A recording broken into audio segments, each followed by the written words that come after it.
everyone. Today we're going to be talking about embedding quotations and how to cite other people's words within your own writing. So while we're going through the video, I am going to be asking you to fill out your Cornell Notes paper, and I will be checking that. I'm also going to be expecting you to have watched this whole video and answered the questions within it. So I'm going to kind of just talk through everything. You will probably need to pause your video to actually take the notes and obviously to answer the questions. So let's get started. Obviously we talked about this in class, but we're talking about embedding quotations. Our essential questions for this topic are how do we appropriately cite another person's words within our own writing, and why is that important? And I'm actually going to start with that why is that important piece. You guys do not necessarily need to take notes on this, but I just want you to have this in your mind as we're discussing embedding quotations and why we do that.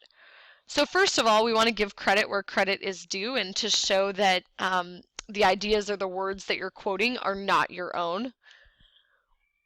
Embedding quotations can also support your argument because if you're showing that you have outside sources, that gives you more credibility as a writer or a speaker. It can also demonstrate your familiarity with a text. So if I'm asking you to analyze sway, you embedding a quotation from that shows me that you went back into the text and picked a section to support your own claims. And then finally, it's more sophisticated writing. If we have evidence to back up our own claims, again, that kind of goes with the sophistication and credibility that we've been talking about. So I just want you to have that in your mind. The first thing we're going to talk about are the characteristics of a dialogue quote. And so you can go ahead and write that question in your left column. And for this whole section, we'll be taking notes after that in the right column. So here's the main idea. What are the characteristics of a dialogue quote? And we're going to go ahead and start filling in those notes on the right. Before you fill in specific characteristics, I want you to pick one of these examples to write down. They are all examples of dialogue quotes, and we're going to use them as a reference for the things we talk about and the characteristics we talk about next. So the first characteristic is that a dialogue quote always integrates a complete sentence, or I should say complete thought. So you can see in the examples below, Rachel asked, how many more weeks until Thanksgiving? That quotation is a complete thought. It could stand on its own. The same with the other examples. This banana looks like it's been in the cabinet a while. Okay, those could stand on their own if they needed to, and that's a common characteristic of a dialogue quote. The second characteristic of a dialogue quote is that, then the reason it's called this, is that we use some kind of dialogue word typically right before the quotation is introduced. So if you look at your example and the ones I have on the screen, all of these quotations are introduced with one of those dialogue words right before. Rachel asked, Monica shouted, Brittany said. So that's a very common characteristic in a dialogue quote as well. What might some of those dialogue words be, you might ask? So typically those words that just tell us that someone is saying something. Said, yelled, shouted, sang, asked. I like claimed because that's what we've been working on in class, but any word like that. The third characteristic of a dialogue quote is that it always uses a comma after that dialogue word before the quotation is introduced. So again, look at your example in the three on the screen. Rachel asked, comma, how many more weeks until Thanksgiving? That comma is doing two things. It's separating out your words here from the quotation, and it's also indicating that there's a pause. The final characteristic of a dialogue quote is that it always begins, or you should always begin the quotation with a capital letter since it's a complete sentence or thought on its own. So again, notice in these examples, all of them start with capital letters because they could stand on their own as sentences.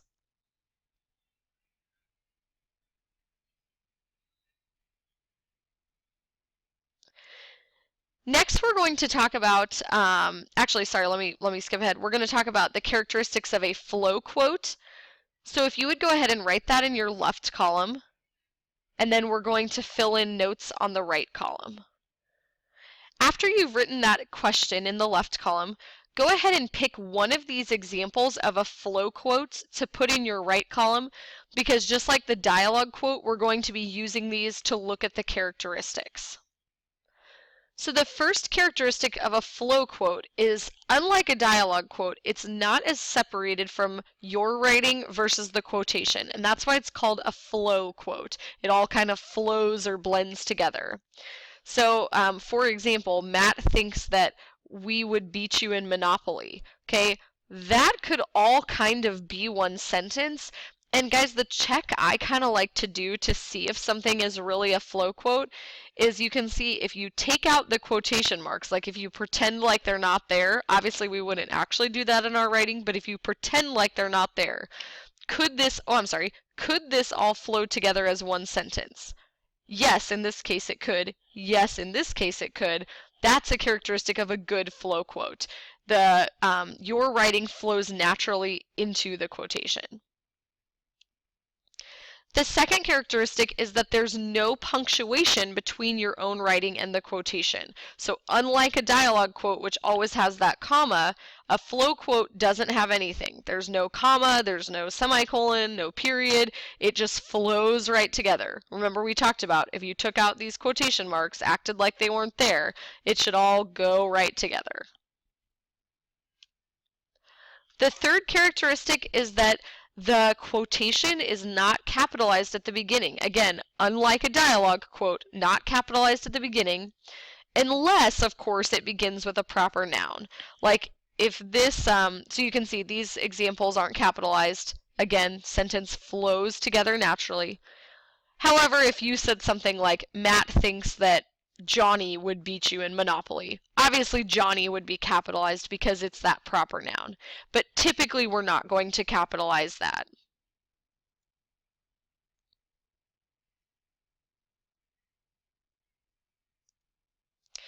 Okay, the next thing we're going to talk about, and the third question you can write in your left column, are some other punctuation considerations when we're embedding quotations in writing. And so we'll be ready to take notes in the right column now. The first other consideration has to do with what's called an ellipsis, and it looks like this, 3 dots, not 2, not 4, 3 dots. An ellipsis is used when you want to leave words out. If a quotation is too long and you want to kind of get to the point, you can use an ellipsis. My example from the book, this is the original sentence. Orion Ron Brafman said, "We're all susceptible to the sway of irrational behaviors." My new sentence with an ellipsis, Orion Ron Brafman said, "We're all susceptible to irrational behaviors." So that's not an awesome example because I probably didn't really need to cut that down, but you can see that I have cut it down with an ellipsis a little bit. One really important thing to note, everybody, is that when you use an ellipsis, the sentence still has to make sense and be a complete sentence. Like I couldn't just say, "We're all susceptible ... irrational behaviors." That doesn't make sense. It still has to read as a complete sentence. You're just using it to get rid of some words and to condense. The next consideration are what's called brackets. They look like this, so different from parentheses. Brackets are used when you have to add or change words in a quotation. You're doing that to signify that you as the writer have changed something from the original source. So I'm going to use the same example from Sway. My new quotation, instead of "we're all susceptible to the sway of irrational behaviors," I changed it to "people are all susceptible to the sway." So maybe I wanted to get rid of that personal pronoun and I made it people instead. Totally fine, but I'm going to bracket that to show that I, Mrs. Skoglund, changed that. Orion Ron Brafman did not say that. The final consideration I have is about single versus double quotation marks, and you can see what those look like up top. Obviously, normally we use double quotation marks. We only use the single when we're doing what's called a quote within a quote. So you're quoting someone who also quoted someone. This comes up actually in the book a lot when Ori and Ram Brafman use quotation as a type of evidence. So you would have to integrate this type of embedded quotation. Let me show you my example from chapter 1. So I said Captain Van Zanten responded irrationally and even out of character to the delay.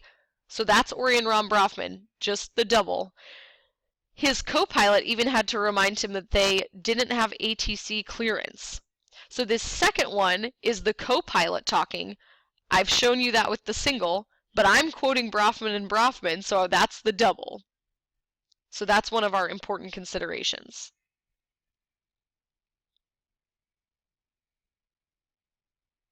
The final thing we're going to talk about are the characteristics of an appropriate internal citation. So how you show where you got your quotation from. And you've been seeing me practice this in the examples, but let's go ahead and take some notes in the right column. Go ahead and jot down this example. You don't even have to write down maybe the whole thing, but at least get this internal citation at the end. We're going to work with that in the next few considerations I have for you. So the first thing I want you to remember is that citations always go at the end of the sentence in parentheses. Okay, and that should be pretty familiar to us, but just as a reminder, end of the sentence in parentheses. The second consideration or characteristic is that the majority of our citations, because we're usually citing books, are simply the author's last name and the page number. We do not have any other punctuation inside the parentheses. No comma, nothing. So you can see the example, author of Harry Potter, J.K. Rowling, just the last name and the page number 144. No pound sign, no first name for her, just last name, page number. Another characteristic is that the original sentence's period is not included, so that's important. We don't actually put that in. However, there is always a period after the internal citation at the end of the sentence to show that that's the end of your writing. The final thing I want to mention about internal citations has to do with if your quotation includes a question mark or an exclamation point. This gets a little bit weird because you do actually have to leave that in. Those punctuation marks show inflection or show someone's emotion, so we have to leave them in to demonstrate that. So you can see in this example, the original quotation has a question mark and we've left that in. However, we also still keep the period at the end of the sentence to show that that's the end of your sentence as the author.